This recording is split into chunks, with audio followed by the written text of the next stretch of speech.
Hey Ubers, how you doing? Well, I thought I'd like to talk a bit about what Capricorn Artist 73 or CA73 is going to be doing probably for the rest of the year. As you know, I'm a pretty mixed media artist in the fact that I have my finger in a lot of different pies. You know, I do assemblage, painting, and in painting it's abstract as well as sort of mixed media, a lot of stencilry, that sort of thing. Also small little, you know, works on paper, canvas, etc, etc. As you know, I've told you that I'm going to be changing directions, and let me explain a bit about that direction change. I'm still going to be doing pretty much everything that I've been doing because it's all a process. All of my assemblage work, all of my paintings and that, they're a process. It helps me evolve. So I'm going to be still doing those, but I'm going to start a new series which I'm pretty excited about, and you know, I really haven't done a lot of figurative painting, just using a brush, no stencils as backups, you know, nothing extra. It's going to be purely a painterly style and figurative, and I'm looking at doing a portrait series, and this is going to be a real challenge for me because it's been, I can't say that I have done a lot of portrait work myself, so this is really challenging. It's going to be really challenging for me to produce a series of portraits in the style that I want. I have it in my head, but you know how sometimes when you have it in your head, it never comes out how you want it on the canvas. Unless you're one of those people that can do it, like can visualize it and have it there and draw it directly onto the canvas and then paint it. Well, I'm not that. I'm intuitive. I just like to go with my feeling and my gut feeling, because I rely on that a lot, and it saves me 99% of the time. You know, if I ruin something, I quite like it because I know that if I keep working it, I can pull a rabbit out of my hat and change it around, and usually, like I said, 99% of the time things turn out. And I love the idea of the accident, and I guess, as you know, I like Francis Bacon, and he always goes on about, you know, about the accident, and how accidents can actually make the work more interesting, and actually by creating an accident unintentionally you can use that to the advantage of the painting.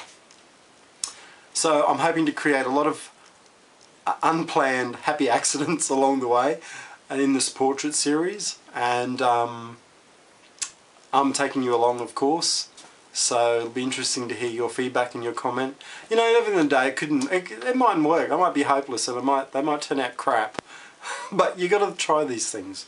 You got to do this thing. And I guess someone asked me today on my site about why haven't I done portraits like sooner.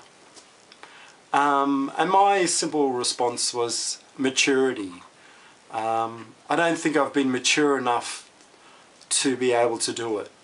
And you know, we all evolve differently, we're all at different levels as artists, and you know, some of us take longer to mature in certain fields and different areas, whereas others, you know, can pick it up straight away.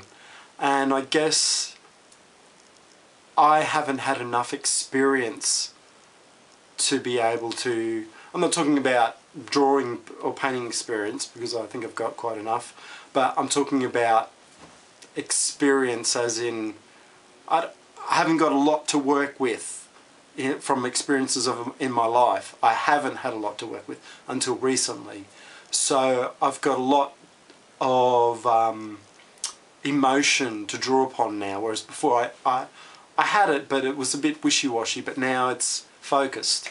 And I guess like that comes with maturity. You become clear in your head about certain things. So that's what's going to happen. I'm going to start on a new portrait series once I've tidied up this beautiful clean studio, but I know it's very chaotic, and Francis Bacon his quote is, chaos breeds images. And you know what, a lot of, you know, I believe that, it does. Working in chaos helps you create images.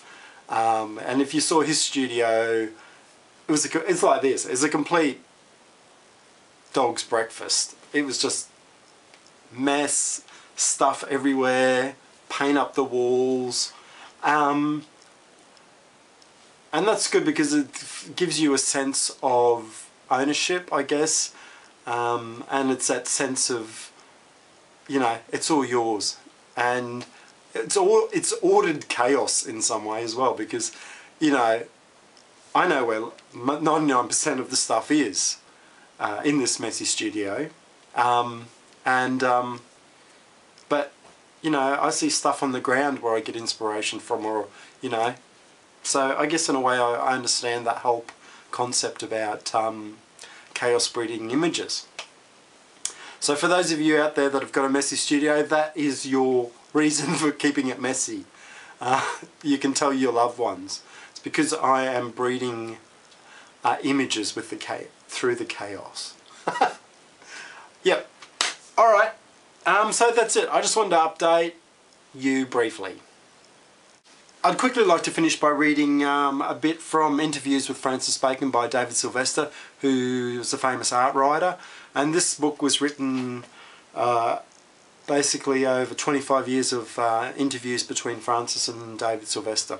So I wanted to read what Francis said about chance and luck and accident. I think that accident, which I would call luck, is one of the most important and fertile aspects of it. Because if anything works for me, I feel it is nothing I have made myself, but something which has been able to give me. But it's true to say that over a great many years, I have been thinking about chance and about the possibilities of using what chance can give. And I never know how much is pure chance and how much it is manipulation of it. David Sylvester says, you probably find that you get better at manipulating it. And Francis says, one possibly gets better at manipulating the marks that has been made by chance, which are the marks that one made quite outside reason. As one conditions oneself by time and by working to what happens, one becomes more alive to what the accident has proposed for one. And in my case, I feel that anything I've ever liked at all has been the result of an accident on which I have been able to work, because it has given me a disorientated vision of a fact I was attempting to trap, and I could then begin to elaborate and try and make something out of a thing which was non-illustrational. David says, I can think of 3 ways in which an accident might happen. One would be when you were exacerbated with what you had done and either with a cloth or a brush freely scrubbed over it.